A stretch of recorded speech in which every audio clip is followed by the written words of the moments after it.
The modern day offside rules need a rewrite. There are just way too many goals being chalked off that shouldn't be. So let's take a look at the problem and I'll give you my solution. The most recent example that was pretty damning, Frankie de Jong takes a shot, it hits Lewandowski, he ends up finishing it, and then the semi-automated VAR showed that he was a toe offside. But the real question was, is that actually his foot? So you got this VAR who was zooming way in on it and trying to figure out whose boot am I looking at? Well, look, Lewandowski is wearing yellow boots and his opponent is wearing those silver pink Predators, and it looks like the Predator that is the farthest one to the right. So the VAR was trying to figure out, is the line actually on the correct player's foot here? And in the end, they just decided, yeah, technology's right.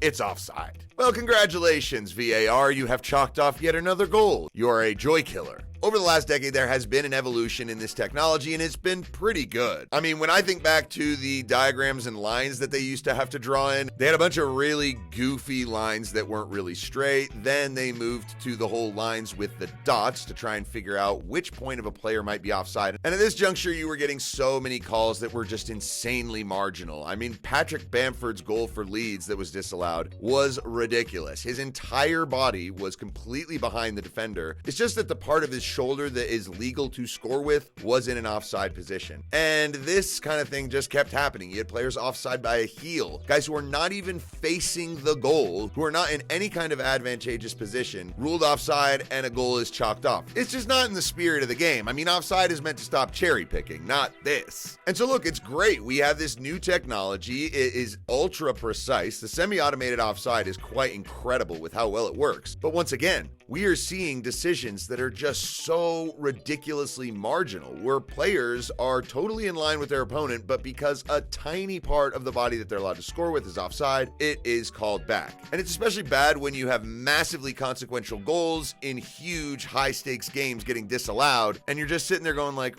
really? Like, come on. Coventry versus Man United in the FA Cup semi-final, when Coventry came back from 3-0 down and almost won the game late on. But no, Haji Wright was deemed offside here, and it's an insane call. And on top of it, like, look at this graphic. This looks like one of those Airhead sweet and sour strips. That was such an incredible story that was unfolding in front of us. And that decision felt insanely wrong. I mean, unless, of course, you're a Man United fan. Another example, Germany against Denmark in the Euros, and Denmark were able to score and bundle the ball home, but offside by half of a boot. So, solutions. Well, there is the Arsene Wenger rule, as people like to call it. You will not be offside if any part of the body that can score a goal is in line with the last defender, even if other parts of the attacker's body are in front. This would be considered onside, for instance, because even though the majority of the body is offside, that back leg is not. Whereas to be offside, you would have to be clearly ahead of them. This is basically what they call the daylight rule. Now, the thing is that this makes defending a little bit harder. I mean, I can tell you right now, Barcelona would not have caught their opponents offside over 80 times this season